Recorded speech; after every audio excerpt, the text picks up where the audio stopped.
Welcome to the AI Surge podcast, where we explore how AI is shaping industries and accelerating innovation. I'm your host, Surj Uppal, and today I'd like to welcome everyone to Avi Noel, Managing Director of Red Minstrel Marketing. Welcome, and I'm looking forward to a great conversation today. Hey, sirs, thank you for having me. Looking forward to this. Great. Well, Avi, I got to ask you from the top. It's an interesting name, Red Minstrel Marketing. What is the origin of that? Can you share that with our audience? Hey, yeah, it's a slightly funny story.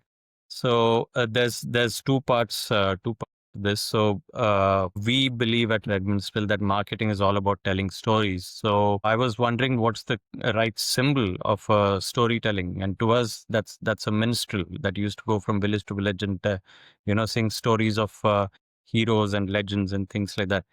I thought, yeah, that's a good symbol for us. And I was like, but minstrel just sounds very plain. So I've been a gamer since '94, and my gaming avatar is Red Nemesis. So I took the red from there and added it to minstrel, and so that way we got Red Minstrel. Wow, that's fun. So you took something personal and also something a little bit more symbolic and combined the two. Yeah. So let's talk about this a little bit, and we'll get into uh, how you support your clients and all that good stuff and the offering you provide. When you talk about, so interesting these days, marketing used to have a simple definition, but now it's, depending on the person you talk to, it could be very different based on their objectives or how sophisticated they are with the marketing discipline. Please talk me through the marketing function and how you see it and how you define it. Yeah, that's actually a great summation of the situation today, and that's one of these challenges that you face when you're in this space. Because when you talk to a lot of people about marketing, different people will tell you different things. They'll talk to you about websites, they'll talk to you about print ads. That is a form of marketing. It's a channel, right? But marketing itself is something that's underlying, that's foundational to all of these things, and that hasn't changed in 5,000 years. From the time of cave paintings to AI today, fundamentals of marketing remain the same. And you can sum it up in three quick phases: a right message to the right person at the right time. That's marketing at the end of the day. So you could go to a third world country and you might see, street vendors yelling out their wares and things like that. That's marketing too, you know. Uh, and when AI is reaching out to you with a customized message, that's marketing too. What the message is what marketing is all about, and that's kind of what we focus on at Red Minstrel. You know, Avi, you're one of the first people who've really been super focused on the fundamentals. And it's funny, I've had these conversations with so many marketers, but when I hear the conversation getting ahead of itself, that's exactly what I say. I say, hey guys, we're focused on the right message to the right person at the right time. And with all the tools available to a marketer, it comes back to that. Let's kind of laser focus on that. The rest will, either media or message, will kind of sort itself out. So I love that clarity. Good for you. Yeah. So I was on your website, and it sounds like you have a pretty robust offering in terms of digital platforms. Did you want to tell us, or our audience, about what you and your team specialize in terms of how you can support a company? Yeah, so there are two parts to our business. There's the technical side, and then there's the strategic side. The strategic side, of course, comes first whenever we first take a client on board. It's the strategic piece. That's the fundamentals of marketing that we focus on, right? And, there are a lot of times that clients will approach us and they'll say we want a new website, but we'll ask them why. We could always just raise an invoice, and I'll come to that. That's part of the origin of Red Minstrel as well, as a concept and as a business. And we'll ask them why. Why do you want a website? Why do you need a website? And then they'll say something like, yeah, the website is old, but your website still works. The text is still there. Why do you need it? So oftentimes you have to get clients to understand the difference between what they want and what they need. What they need is not just a new website. What they need is a smarter website. Today, a lot of people do not seem to understand that a website is no longer just a digital hoarding for your business. It's actually an employee, a 24/7 employee. It can be smart enough to engage with your clients. It can enhance their customer journey, their experience. You can do a bunch of different stuff with websites where they're really, really smart. For us, we have our own proprietary platform on which we build websites. They're out of the box, smart. They can do a bunch of different things based on the kind of business you're on. They can give you customized messages based on the time of day, the number of visits that you made to a website, your proximity to the business. These are all just simple things that you do. You can even customize the themes to change depending on the season or time of the year. All of this is out the box stuff, and it's these little things that enhance the customer experience. Right? But it's just one piece of the puzzle. Main thing again we come back to is the message. What is it that you're trying to tell, and whom are you trying to say it to? Can we catch them at the right moment when they're looking for that solution that you're bringing into this world or that you're looking to offer people?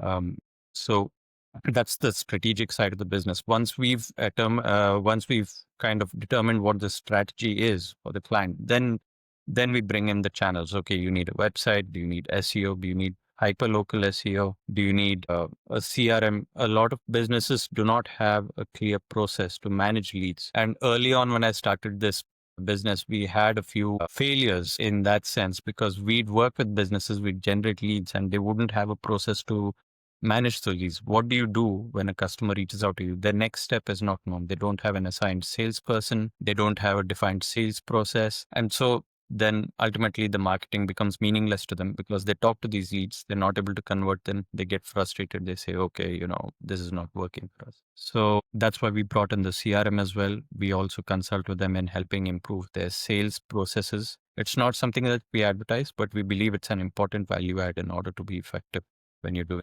marketing. Well, I'm getting more of an impression that you have a really good sense of starting with the big picture first. Like even to your point of customer says, I'd like a new website. And then you ask them why, what is the objective? And through the objective, then you can build out the KPIs and strategies and the support they need. But that's becoming more of a rare art form these days, the Yeah. big picture. Yeah, and that's why the clients that we work with stay with us. We started 3 years ago, and we've got clients who've been with us for 3 years and longer. And anyone who's joined us, we've had those first few false starts with one or two businesses. Apart from that, we've not lost a client, mainly because our focus is on this. Right? If you're doing in a business is meant for profit. You're supposed to make profit. Profit is not a bad thing. I don't know. Today we live in a world where people seem to demonize profit. That profit is what pays for salaries, it creates jobs, taxes, all of that kind of stuff. So a business is built for profit, and everything that a business does should be in service of that profit, including marketing. So if your marketing is not generating revenue for you and it's just ceremonial, because everyone else is doing it, I'm going to do it. It's meaningless. It's a waste of time, resources. We want to make marketing profitable again. I like that line. Good for you. Yeah, it's so interesting now with marketing. It might be becoming, if not the one of the most important disciplines for any company because it's now so robust and specialized, and you have to have, and those that do it well are knocking it out of the park. And so it's so easy to be left behind without some good direction and without some good support. So I'm sure your clients are benefiting from that. But maybe tell me a little bit about your philosophy to client management. Do you have some, let's say, a template where you kind of determine what their core issues are, or is it all custom? Like, is every conversation different, or do you have a kind of philosophy on how to start that process? We do have processes, of course. We have various questionnaires for each of our services and everything, but each conversation is different because even if we work with the same business, each business is in a different stage simply because the business owners or leadership are in different mind space. Each business is going through a different transition, transformation, evolution. So the conversations kind of drive the outcome of our initial discovery. But we do have a set of questions that we walk them through. Okay. Okay. Wonderful. And now let's talk about your role as a managing director. Tell me about the evolution and your background a little bit. So when did you first discover your passion for marketing, and then how did you end up here, based out of Oshawa, with a pretty robust, high performing agency? Well, how far back do you want to go? you know, As far as you can uh, remember. I actually reconnected with a classmate from school after about 2.5 decades, and he was asking me what I did, and I told him, you remember how I used to get punished in class for talking all the time? That's what I make my money doing now. kind of, kind of thing. I've always been somebody who's interested in stories, and as I grew older, one of these books that I used to read, they are in circulation now, but not as popular. There used to be this book called Reader's Digest, and the Indian edition used to have a series on different companies and the origin of the company and the brand and how they started and how they got to where they got to. Those used to be some of my favorite reads back in the day. Eventually, once I got into professional life, my first job and everything. Of course, I've always been a talker. If you couldn't tell, I got into. I of course got into sales. I got into customer service, all those different things, and I realized that I could talk to people. I wasn't intimidated by angry customers, irate customers. Those, in fact, were some of my best meetings, best calls. Those are the guys that converted the best for me because I was interested in solving the problem for them. I was interested in helping them recover from whatever had hurt them. And so, of course, I ended up in sales. And then I hit one of my first professional walls, which was that I was in sales, and then the support function, direct support function, was marketing. And I always found myself having to tell the marketing guys how they should shape the message and what assets they need to use. And I found myself doing a lot of the thinking for them. And I'd ask myself, why the heck are these guys getting paid? And this was marketing departments, marketing agencies. And I guess somewhere over a period of time, that kind of compounded. And about 3 years ago, it was the straw that broke the camel's back. I was working with an agency, and I found myself putting in at least an hour to 2 hours every day, 5 days a week, just to make sure that these guys got the job done. And I was like, what the hell are we paying these guys for if I have to, slog to make sure these guys keep their jobs and get paid? So then I said, you know what, I'm going to do this myself. May as well do it myself. I've been doing it all these years. I'm going to do it on my own. Wow. So So you're like, I can do this it better than them. comes from a place of pain. Well, also, good for you. It seems like you, as the perspective of the client, you now realize what good client management looks like. Maybe the strategic lens, proactive reporting, updating the clients when we need at important steps, so they feel like you're proactively servicing the business. Correct. Yeah, that's exactly it. To me, pretty much every client that I've had, not just with the agency, but even in the past, I have clients who have not served in over 2 decades now, and they're still in touch with me because we're now friends, and those are the kind of relationships I like to build. For us, our philosophy is that we don't work for our clients. We are not an agency that takes your money. Okay, we'll do a few things and then, send you an invoice. We work with our clients. We have a stake in their success. We are invested in watching them succeed and watching them grow. That's really what drives us. We want to be there when the next Tesla is built, when the next Amazon is built. And one of our clients, we are confident is going to be one of those guys, and we want to help them get there. So more as a strategic partner in an agency. Okay, very cool. So in terms of your day to day, walk me through that. What's it look like? And who do you deal with? Do you deal with small businesses, or do you deal with directors of marketing, or is it a combination of both? It's both. We get startup clients, we get mid-sized businesses, enterprise level clients where you have multiple stakeholders. You'll have the founder, you'll have the director of marketing, you'll have director of finance, 4 or 5 people sitting at the table. We have clients like that as well. And we have the clients where, it's a single person business also. And we cater to everyone in that sense. But of course, we do believe in niching. I think that's very important when you're an agency.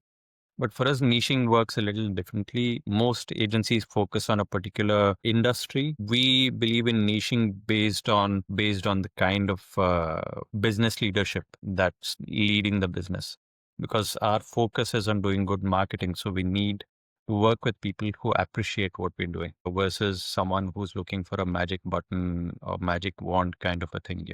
Tomorrow I want this thing to happen. Marketing is a journey. If you're starting from scratch, you need to be willing to put in the time, take the journey in order to transform yourself as a brand in front of your peers, in the eyes of your customers, and all of that. So for us, niching is a little different compared to most others. So when you talk about niching, so I may have missed this, but maybe clarify for me and the audience. Is there a particular profile or stage of company that would benefit the most from your services? Yes, uh, most of our clients, the ones who we tend to work with a lot now, are companies that have been in business for at least a couple of years, and they have a clear understanding of why their customers buy from them. That is a very important thing. And the reason for that is, while you can do a lot of SEO research and you can do some market research and things like that, the first-hand knowledge that a client has of their own customer and why their customers, their loyal customers, buy from them and come back to them repeatedly is invaluable. You can't get that from the outside. It can only come from the inside. That inside information, that insight is very important to us, even if they don't realize it. Let me give you an example. There's a friend of mine who runs a dance school, and this was one of those late night calls. Right? She was like, "Hey, Avi, I'm thinking of doing some marketing." I was like, "Really? Why?" My usual question. Really? Why?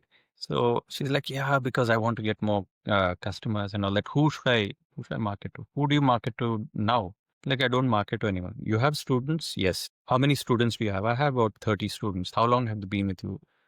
At least 2 years minimum. Why have they been with you for 2 years? I don't know. Have you asked them? No. So why don't you ask them? Ask all your 30 students and their parents, because some of them are kids, parents, why they send them to you. And she did. And 2 weeks later, she calls me. She's overjoyed. She says, "You know what, Avi, you gave me the best idea ever. I spoke to all of these people, and they gave me, like, there are some 7 different points here. They said that children are more confident, that they are showing more leadership, more initiative, they're more disciplined, they are able to focus better." So I said, "Yeah, there you go. There's your message. That's your messaging.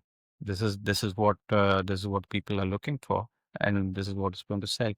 And I can tell you for a fact, my friend in 3 months then was able to double her enrollment in just 3 months. Just that, just knowing the right message changes everything. Yeah, and who better to ask, "What are we doing well?" than your current customers, right? Yeah, exactly. Oftentimes people are focused on, will this customer leave a 1-star review for me? They don't really focus on the one who's leaving the 5-star. They're like, oh, okay, they gave me a 5-star. I'm very happy. Why did they give you a 5-star? Why were they so happy with your service that they actually took the trouble to go on Google, look up your company, click on the review button, and type out 3, 4 sentences praising you? Why did it have such a big impact on them?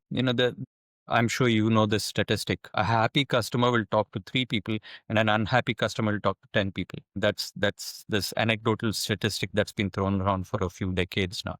But that's true. And if someone's actually making that extra effort to go out there, you probably should be asking them why it had such an impact on them. So tell me in that particular example, so she was able to determine what other people thought she did well.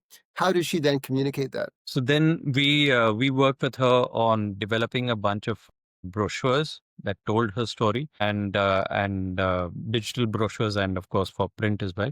Which then she was able to use this network that she had built because she had these conversations, and those people became her ambassadors and passed out among her circle. They were willing to do that for her. So it didn't really cost her much, and because she's a solopreneur, this was really cost effective for her and very, very powerful as well. And Great. she's still going. The momentum hasn't slowed down for her at all. She's on fire now. Well, that's a great story about a Canadian-based business who just needs a little bit of expertise to grow. Yeah, exactly. Good for you. So we spoke about kind of uh, your company, what you guys do well, your philosophy. And before we move on to the industry, tell me a little bit about your team. It's based in Oshawa, yes, and then how many team members do you have? And if you want to talk and brag about them, please feel free to do so. Actually, I'm the only team member in Oshawa. My development team is in South Africa and Johannesburg. My SEO team is in Birmingham in UK. I have one designer who lives in Etobicoke, that's on the west side, west of Toronto. I have one client ambassador who lives in Alberta. So my team's all over the place, all over the world, and so are my A lot of clients. time zones you got to deal with. Yeah, but that's part of the fun, man. I mean, I'm not really a 9 to 5 kind of guy. If I was, I wouldn't be in this business. You know. So Yeah, that's fair. So it's good to have, and you get so many insights from different parts of the world too. Eh? Good for you. indeed, So what are you seeing at big picture, Avi, in terms of major shifts you're seeing in the industry? I'm sure AI adoption or kind of at least exploring that is one of them. But are you seeing anything over and above that? actually, there is a lot of talk of AI adoption, but the adoption itself that's happening is happening at a very low level. For example, when people talk about AI adoption, a lot of them are just using ChatGPT, or somebody told them that there's AI in this software and they bought a software, or they upgraded their QuickBooks because now it has some AI feature in it or something like that. That's been the level of adoption. I still think there's a lot of room for uh, AI adoption. Actually, in fact, today, just a couple of hours ago, I had a conversation with a prospect who's in the construction industry, and they were talking about the software that they're using, and it's something from 15 years ago, and it's so bad for them that they say they're using it, but it's using only on paper. They're paying for it and they don't use it. They've now switched to Google Sheets and things like that. So there is this software that was built for them, but they're now using Google Sheets because it's a lot simpler for them to deal with Google Sheets versus actually using that software. And what they're doing on Google Sheets is a lot of manual entry. And that is a very simple use case for AI adoption. And there's a lot more, in fact, just that company alone. I think with AI adoption, 50 to 60% of their workload will just disappear overnight. AI can, I get really irritated when people talk about AI taking away jobs and things like that. That's the current state of AI. That's not what AI is going to do. What it's going to do is going to give you superpowers. An accountant who has his own single practice and could manage, say, about 15 clients can now manage 50 clients. That's what AI can do for you. It can make you 10 times more effective. It can streamline a lot of stuff, automate a lot of the repetitive work. Those are the things that AI can do for you. People tend to get lost Yeah, in it's that. a very good point. Yeah, it's meant to enable, not to replace. It's funny, big picture with the conversations. Even I've had similar conversations about those who think they're implementing uh, A AI through Chat GPT, for example. I often say to them that will be like using AOL for email, Yeah. like the way we used to do it. So there's so many options now, and so that is not the best use of AI. It's the initial, like you said, scratching the surface, but the frustration can be they're using it as an essentially a search engine, and they're not getting the most out of it. But it's funny for 2026, what we're seeing in business planning is there's a lot of companies who know they have to embrace AI, they just don't know how to. So sometimes even some direction goes a long way, but it's becoming part of the conversation. And yes, you're right. For even marketing ops, marketing analysis, consolidation, reporting. There's just so much great opportunity there. Exactly. I think one of the stronger use cases for AI is actually data analytics. It helps you make better decisions faster. It's not that it couldn't be done before. You can do it a lot faster now. Because AI is able to scrape so much data across the web. You can do a comparative analysis against the industry even without being a huge enterprise that needs to have subscription to all these large data platforms and so on. As a small little business, you have the power to do it now. People instead make cartoonify their profile pics instead.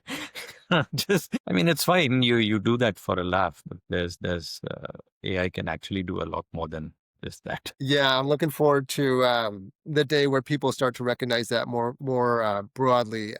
But it's such a vast ecosystem with so many solutions. To your point, it really does take a conversation, right? Is how can you support and then ultimately get to the tools of that support where they need to go versus trying to find a solution prematurely. But if we talk about even a business like yours, have you thought about how AI or automation can support a business like yours? Are you doing a lot of repetitive tasks, or what do you think you wish you could automate or make easier for you? Every day, every day we're looking at what else we can automate, right? So for us, oftentimes for me, I'm a sales and marketing guy. So one of the things that I really hate is I can't say I hate it. It's not really something that I look forward to, but accounting and that side of things, the invoicing, maintaining the Yeah. documentation, those things, it's really not my thing. I'm not trained in it. It's something that I've had to learn on the job because when you run a business, you need to know these things, but it's not something that I enjoy and not something that I look forward to. And that's something that I try to automate as much as possible. And it's a work in progress. That's definitely one place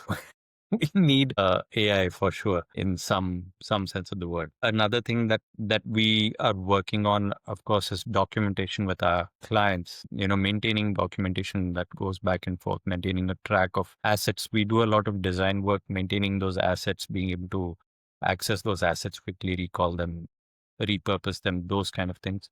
We don't really use AI much for design except for maybe cleaning up a design, the little touches here and there. Other than that, I don't like to use AI for all out design and things. I have very strong feelings about that.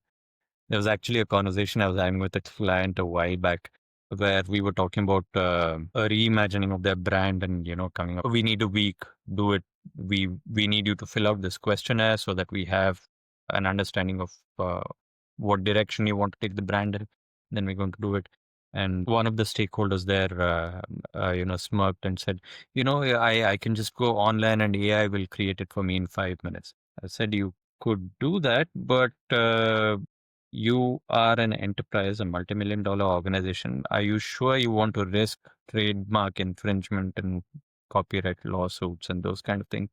And then she was silent. So, sometimes, sometimes the confidence in AI is misplaced. And, Yes, and it's a great way to challenge that, Abby, because I was thinking about that response and then how short-sighted it can be because we haven't even thought through the objectives and how to convey the reputation or the competitive advantage yeah. visually, which is what a logo is going to do, and versus just asking a simple prompt does not do that. It's got to be well thought out.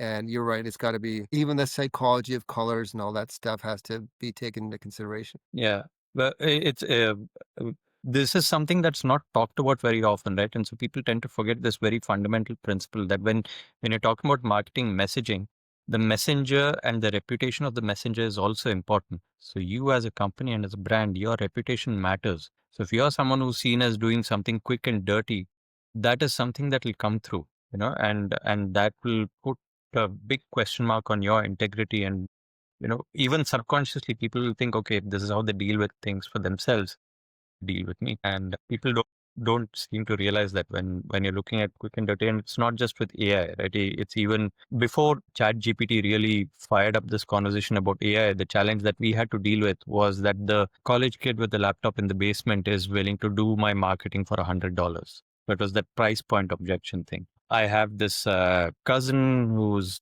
son is in university, and he does a little marketing, and he said he can do it for $100. The question is, what is the accountability there when something goes wrong? Who takes responsibility for that? For us, we take the accountability, we take the responsibility. What are you going to do with that guy if he messes something up with marketing, which is very easy for things to happen that, and it's not just somebody getting a negative experience as a customer or a negative review. It is something like vulnerabilities to North America is the number one target for phishing attacks.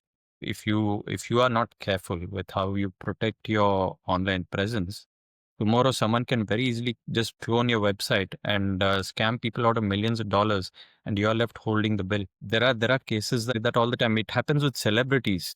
who have the money to spend to protect themselves. It's so interesting, Avi, isn't it? Because unlike other disciplines, be it HR or finance, even logistics, procurement, with marketing, if something goes sideways or not right, everybody sees it. It's public Oh yeah. facing. Oh yeah. Yeah. Whereas the other departments, it's not the case. It's big stakes you're playing with. Yeah, absolutely. That's why and that's why, like I said, right, for us, our niche is working with clients who've been in business for 2 or 3 years, because by then they understand the value and importance of marketing, being able to send the right message out. Oftentimes, there's this misunderstanding of marketing as an expense versus an investment, a necessary investment, just as necessary as the office equipment that you buy or the people that you hire. Marketing is a necessary investment, because if nobody knows that you exist, you can have, the best office and the best people. Nobody is even going to find you if you don't do any marketing. And that's something that that's something that tend to have to remind people more often than I'd like to, actually. Yeah, it sounds frustrating, but it's a good way to approach it. You're right. It's an investment because you get a return on the investment, not a cost. Outside of that, what's you walked through your strategic work approach that's been working well for you. But besides marketing being seen as a cost rather than investment, what else has been frustrating for you? Well, one of the frustrations is with big tech, of course. Google, Facebook, Meta, these guys and their algorithmic changes, which come with no warning sometimes, those cascading effects, those are really problematic. It's, I'm assuming that you and I are more or less from the same generation, 80s, 90s kids. We were there at the dawn of the internet, it was supposed to be for everyone and everyone had a stake in it and all of that. And today it's these 5, 6 big tech companies that essentially control the direction of the internet. Google is one of these guys that, they'll change their algorithm, and campaigns that have been built up over years suddenly will tank. And then you have to go back to the drawing board and revamp things and things like that. And it happens, even if it happens once a year, it's a huge thing because a company loses momentum. So I would really like to see a re-democratizing of the internet, if it were possible. One of the ways in which we try to achieve it is this omni-channel approach. So we are like, it's not just SEO. Have your own content, have it on your own website, have that YouTube channel, but have it on your own website, have it on your own platforms, and put it on multiple platforms. If you're putting it on big platforms, have it on LinkedIn, have it on Facebook, have it everywhere on Instagram, have it in multiple different places, so that even if one channel starts giving you some challenges, you have the other channels to, you know, kind of fill the gap for you. Okay, so that's a very interesting point, actually. But as we move into delving into that a little bit deeper, so one of the things maybe we should look into is uh, outside of the algorithms that can be very frustrating, but I think that's a global issue. When you serve your client process wise, going from initial conversation to recommendation, implementation, and then reporting, is that fairly streamlined for you, or is it's somewhat compartmentalized? Like, do you have to bring that all together, or do you wish you could kind of tighten that up a little bit? There's always room for improvement, of course, but it's been a journey, because one of the things that I had to learn once I started the agency was that, because I was on this side, now I had to figure out the processes around reporting and things like that. And there were a lot of learnings and frustrations along the way, in terms of the right reporting tools. How do we structure our reporting? What part of it do we automate? All of that. So yeah, reporting certainly is one of those things. Sometimes one of the frustrations that you face with clients is explaining to them that short-term peaks and valleys aren't necessarily as important as the long-term vision of a campaign. So, for example, sometimes you'll be running, say, an ad campaign, and there's one week where the number of leads are lesser than in the past, and suddenly the client is like, "Oh no, like it's fine." These peaks and valleys happen. Sometimes, it's vacation season, people travel, so there aren't probably as many people looking for the service. All these things happen. Overall, what you want to look at is in this year, what's my average been? How many average leads have I generated? How many have I converted? That's the thing you want to look at. Sometimes that short-term knee-jerk reaction, and it happens all the time, especially with newer clients who've been with us for less than a year. Once they're with us for a year, then they're like, yeah, okay, these guys know what they're doing. Kind of thing. And they've been there less than a year. Sometimes they'll see a peak somewhere or a valley somewhere, and then they'll immediately like call me or call one of my colleagues. Okay, what's happening here? I wouldn't exactly call it a frustration, but it does happen often, and it can be a little disruptive when you're in the middle of things. That reminds me a lot, Avi, of a similar approach to an investor. So if they have a stock portfolio and it goes up 30, 50, 100% over 1 year, but let's say in the second month the stock dips and they panic and they sell, they're not going to see that growth had they just held on to it for the long term. So yeah, patience is definitely required, isn't it? Yeah. Uh, uh, I think one of the best examples for that is what's happening with Bitcoin right now. Bitcoin has took kind of a hit recently, but we know in the long run, Bitcoin is going to be okay, right? So we know crypto is going to be okay in the long run, at least until my proposition is at least until quantum computing enters mainstream. Once quantum computing enters mainstream, then, blockchain might have to have an overhaul of some sort. So who knows? Quantum computing can be used to improve that perhaps, but we'll see how that plays out. So in terms of how you define success, what KPIs do you focus on, or is that unique to each client? It is in some ways unique to each client, but then there are few different KPIs. We apply different between these set of KPIs. We apply some of them clients. We look at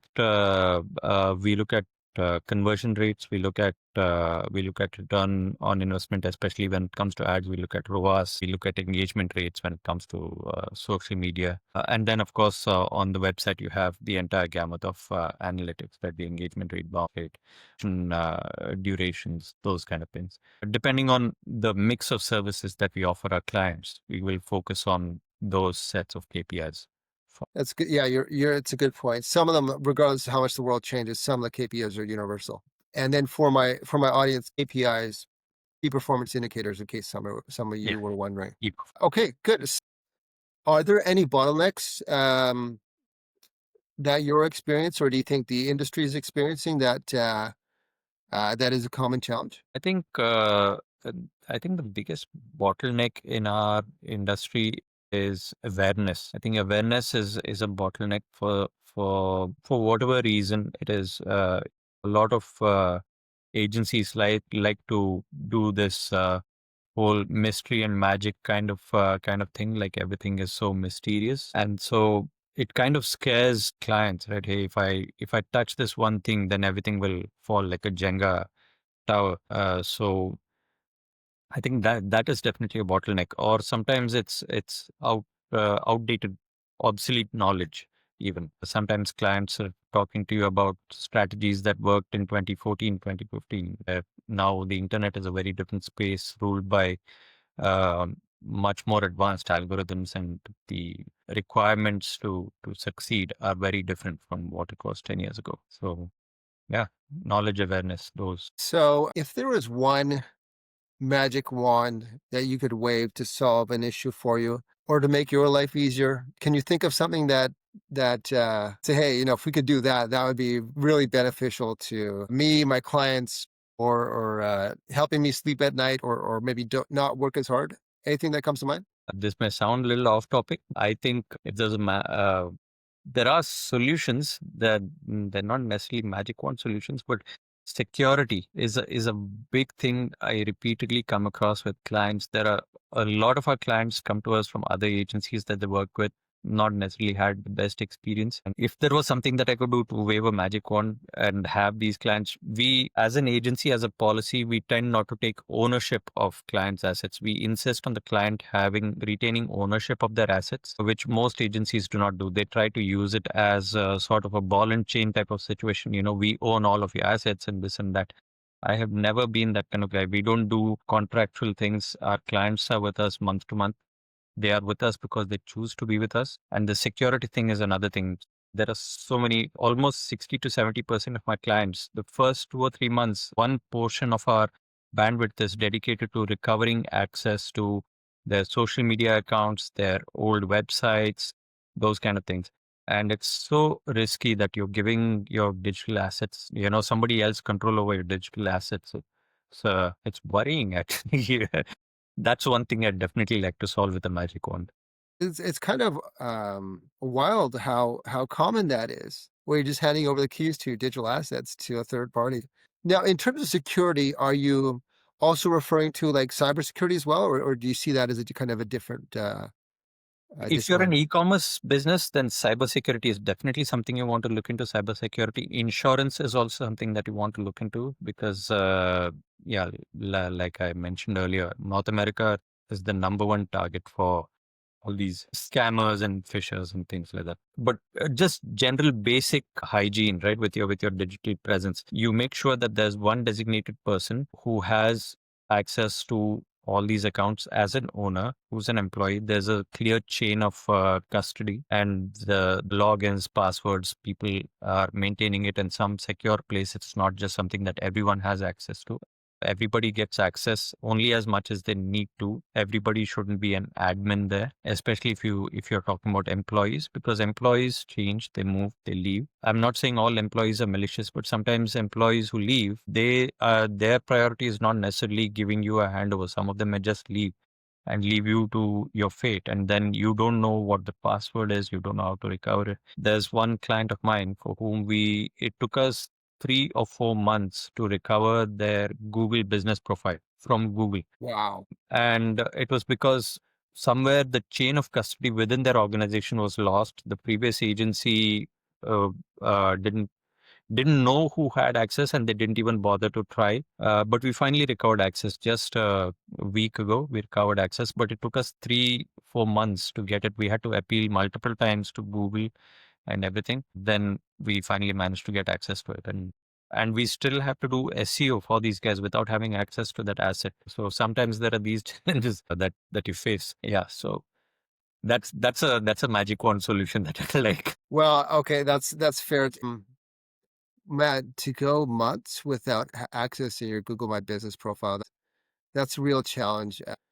If you can, Abby, before we wrap up, um, you want to tell us what you've been proud of, like maybe one accomplishment or multiple that you're like, hey, we were able to really help this company. That dance studio is a really good one.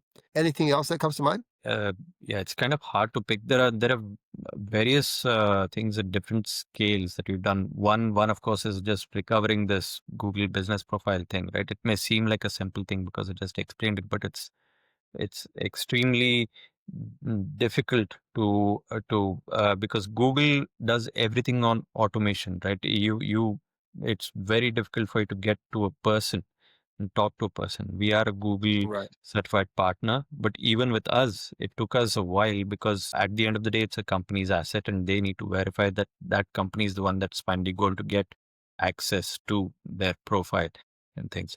So that was a tough nut to crack. We were able to do that. We've done this for multiple businesses, recovering something or even creating a brand voice for businesses. One of the businesses that we work with is an interiors renovation firm. Very nice chap, very ambitious, very innovative in the way he approaches the space, and that's why we liked working with him. He needed a brand narrative as to know what his brand is, and so that was something that we had to go back to the drawing board to and work on as to what are his strengths, and we did the same exercise with him. We had him talk to a couple of his clients who were really happy with him and get that feedback from him, and then we built a narrative around his brand as to what he does and how he does it well, and that was certainly something that we really enjoy doing. We enjoy doing that kind of work, those fundamentals of marketing kind of work. There's tons of that stuff that we do on large to small things, even if it is something like crafting a social media post, right? How should your post sound if you're this kind of a business? Today, stilted language is not necessarily the way to go unless you are a government organization that's announcing something legal. Otherwise, people are a lot less formal. So you want to find the right voice and the right balance for yourself. So that's something that we enjoy doing, and we've done that quite a few times for different business. The dance studio, for example, the interior renovation business. Well, you mentioned something that struck a chord with me, the fundamentals of marketing. And maybe it's our vintage, but going to post-secondary in the late 90s, early 2000s, there was still a focus on that. Like you Yeah. said, the right message at the right time to the right audience. And then you get into defining the brand and the competition analysis and the insights to defend a recommendation. That whole process that will eventually get to the output. But right now, it seems like we go from idea to output right away without going through that discipline. Yeah, exactly. There's a client of ours in the US who runs a restaurant, and this is a gentleman who comes from the IT industry. He's just very passionate about food, and he decided to start a restaurant. We crafted the narrative around it, and this is his actual story. He loves food, so he actually collected his family recipes, and then he went out there and collected other family recipes. He put them all together, and he's crafted his menu that way. So his menu is essentially family recipes. So we crafted the brand around that. We create the website that we created tells that story, and the only thing we do for him is local SEO. And then I created a link tree which is absolutely free, and I gave it to him, and he's then been using the link tree to send it out to all these different people who visit his restaurant, and they now order online. And all the reviews, if you see, are talking about this thing of, this food reminds me of home, reminds me of home, reminds me of home, repeatedly, again and again and again. And just 3 months, the guy's scaled and beat his competition in the local area. He's the highest performing restaurant there. And it's not just because of marketing, it's because he has a passion for what he does. He's not doing it just to make money, because making money, making profits is a side effect of doing something well. And that's what he does well. And we were able to support him in that. We are really proud of being able to do that. We're proud of all of our clients. It's like being asked to pick your favorite child. We love all of That's a them. great story. And even that approach, right, of taking family recipes, Yeah. even that starts with authenticity, right? And they can't help but to permeate throughout the business. Yeah. His story is literally like watching the Ratatouille movie, where that food critic comes, sits, he takes that one bite, and he's immediately back at his childhood home. That's literally this dude's story, and we just love working with businesses like that who are so passionate about what. Okay, Avi, that's wonderful. Before we wrap up, do you want to share how people can reach out to you either through your website or social handles? Yeah, we are Red Minstrel Marketing. We have our website. You can look for Red Minstrel Marketing, redminstrel.com. We are on LinkedIn, Facebook, Instagram. You can look up Red Minstrel. You'll find us there. If you can't find us there, you can look for Avi Noel. I'm everywhere as well. So you can always drop me a line. Noel like Christmas, very easy to find. Okay, wonderful. Thank you, Avi, and I want to thank everybody for joining the AI Surge podcast, Thank you. where we explore how AI is shaping industries and accelerating innovation. I've been your host, Surj Uppal, and today I'd like to thank Avi Noel, Managing Director of Red Minstrel Marketing, for joining us. Avi, great conversation, and for the audience, hope you enjoyed it as much as I did, and we'll see you next time. Thank you so much. Thank you for having me, Serge. Good job, Avi. Yeah, That was very well done. You're a natural. thanks. Thank you so much. First, So, yeah, no, the whole conversation I found as a marketer very rewarding, and maybe because we were kind of Gen X marketers, and we just the big picture is everything, and everything flows out of the objectives and the strategies. yeah, That was actually fun, and I don't get that a lot. I get a lot of business owners who are looking for solutions, or they don't know how to adopt AI, or why that's important, or even why marketing as a function is important.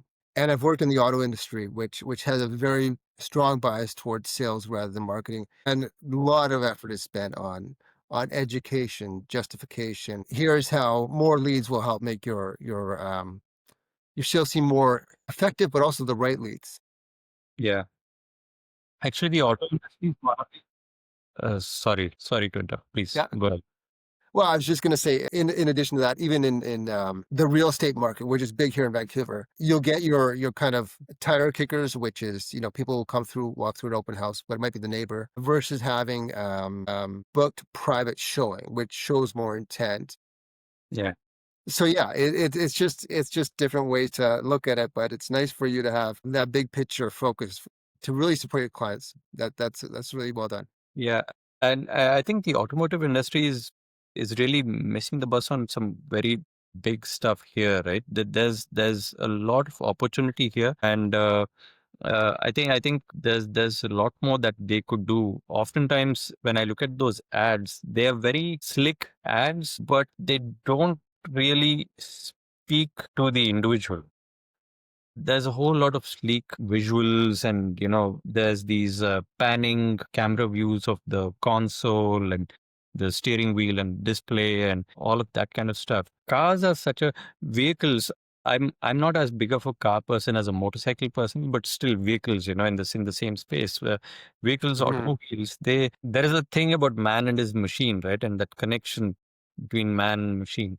And I might sound like a Knight Rider fan or something, which I am, but that's not what I'm referencing. But there is something about that, right? And at different stages in your life, of course, you're looking for different things. When you're younger, you want the Camaros and those kind of things, and as you get older, you want the Range Rovers and maybe those kind of things, and eventually maybe even just a smart car or something. But at different stages, Maybe a minivan in between. a minivan in between as vehicle, all of that, all of that stuff. There are those transitions. I feel like there's a gap there in terms of the messaging and the connect. Yeah, there really is, and it's funny. There's so in the automotive industry, there's three tiers of advertising. One is the OEM, which has kind of the glossy kind of. They really do sell the sex appeal versus technology or fuel efficiency. It's a very visual format, right? And then the second tier is regional, which will either go in Canada provincially or in the U.S. a cluster of states, northeastern seaboard, the Southwest, the Midwest, the Northeast, and then Florida and Panhandle. And so with it, because they have different or similar demographics, they just treat them as one market. And so they got secondary funds. And then the dealer groups for in Vancouver, Open Road or Dilawri or Jim Patterson Auto Group, they'll do the third type of marketing, which is more why buy from this Toyota dealership versus that Toyota dealerships. It ends up getting actually really messy. It's not intuitive to the customer. There's do we have time? There's this Sure. one story. This actually happened in a store in Alaska. I think it was a Walmart store. So there's this story, and this is a story that I heard when I was a young management trainee. Right, and it really had an impact on me. So the story goes that there's this farmer that drove up to, I think it was a Walmart, and he was really upset, and he said, these tires, the tires are rubbish. I bought these tires a while back, and it's absolute rubbish. And he really threw a tantrum there. And so the floor manager came there, spoke to him, calmed him down. He said, "Hey, don't worry, and we'll take care of this for you." And he had him have a seat. And a couple of hours later, he said, "Hey, you know what? Here's your key. We've that one tire of yours that was blown. We've replaced all four tires for you. We've also topped up your tank. We gave your car a good wash, and you're good to go. Oh, and by the way, we don't sell tires." Wow, So that is so good. I heard this story, and I actually decided to fact check it a few years ago. Turns out this is a true story that happened sometime in the 70s. I don't remember if it is Walmart or Costco, but one of these companies had actually acquired a local business in Alaska that actually did sell tires. And so the news went out that, this company that sells tires is now part of the Walmart or Costco group, whichever company it was. I'm sorry, I'm forgetting now. And so for a brief time, they were in that business, but that particular center was not where those products were being sold. And yet they gave them that customer service. So for me, that eventually became the standard of customer service. And that is why when I was telling you irate customers were never really intimidated me. It was because you knew that if it was an irate customer, there was a huge opportunity to actually serve them and solve. really big pain point. And in my experience, if you help an irate customer, they will be your most loyal customers. It doesn't matter where you go, they'll follow you there. And even if you change Yeah. industries and services, they will buy into that service or they'll find an excuse to use that service just so that they can, get that service from you. So, and it's Yeah, happened. especially with the irate customer, you can either leave them irate or you Yeah. can have them walk out feeling better. And if you change their emotion, that's pretty powerful, huh? Yeah, that people don't realize today we are so caught up in the analytics, and I am a very big analytics and numbers guy. I do a lot of spreadsheeting and all of that.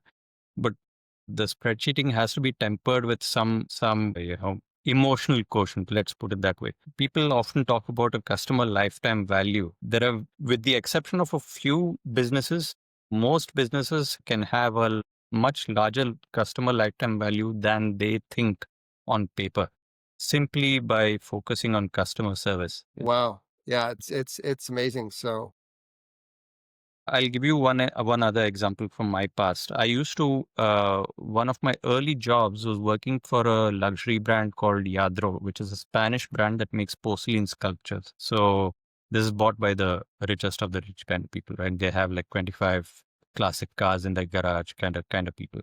So these are considered works of art. They appreciate in value and all of that. We had this really classy boutique. Um, in an upmarket location.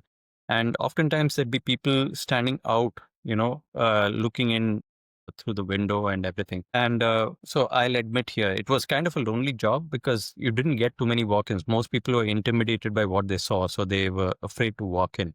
And so I'd be there by if you have to myself. ask too much, you can't afford it. I'd be in the boutique by myself, bored out of my mind. And eventually one day I decided, these guys are out there, they're staring at this thing. Why don't I just invite them in? So I started inviting people into the boutique, and I show them around and I'd explain the sculptures, the theme or the inspiration for these sculptures, how they form a set, what the theme is, all of that kind of stuff. People really loved it and they started coming in. And one of my colleagues once said, you can't just be bringing riffraff in. And you know what? One of these guys out here might be the next Oracle of Omaha. One of these guys might be the next Steve Jobs. You don't know who's going where. He may not buy from us, but 10, 15, 20 years from now, when this guy buys a Rolls Royce, one of the things on his list will be, hey, you know what? That thing I had seen 10 years ago, 15 years ago, 20 years ago, I want to buy that. Yeah, or related to somebody who has Yeah, more you funds than they set do. up Yeah, you never inspirations know. like You're that, right. right? Even you and me, back in the day when we were kids, when we were growing up, I'm sure we had these things of, someday when I get here, I'm going to buy that or I'm going to own that. That was kind of a Right. thing that's a motivator for you. So, Yeah. I'm still working on the Lamborghini, but hopefully soon. yeah, It's well, funny. My wife always said it's not practical. And then the Euros came out, and my kids, two boys, they're I 22 and mean, 21 now. we And now we they're are not like, Dad, going for now we can do it. political lobby. So, Yeah, exactly, exactly. But okay, this was great. And I did take some notes, you may have noticed, yeah, during the call. But one of the things I'd like to do, if you're open to it, is maybe the same time next week, is really drill down on some of the opportunities you see in terms of how AI can help on maybe the admin side or documentation or something like that. And if we delve into that a little bit more, I'm not going to pretend I know your business as well as I do, so I got to understand it. If there's some opportunity there, then maybe I can come back. And this is what I do: is come back with some AI tools that might be able to help your business. Would you be open to something like that? yeah, sure, let's do that. Yeah, absolutely. Okay. So then today is Monday at, we started this call at 4 o'clock your time. Does that work for you next week? Yeah, next week is the 30th, December the 1st. is the first. Yeah, 30th is Sunday. Yeah, that should be fine. As of Okay, now, Avi, I'll send that there's over to nothing you. else. Yeah, But I really enjoyed this conversation today. as did I. Thank you so much for having me. This was a lot of fun. No worries. So I'm gonna review the podcast. I'll make sure that the sound quality and the video is optimized, and then I'll send you over a link. Okay. Thank you. Thank you so much. Okay. Have a great day. You too. Take care. Bye.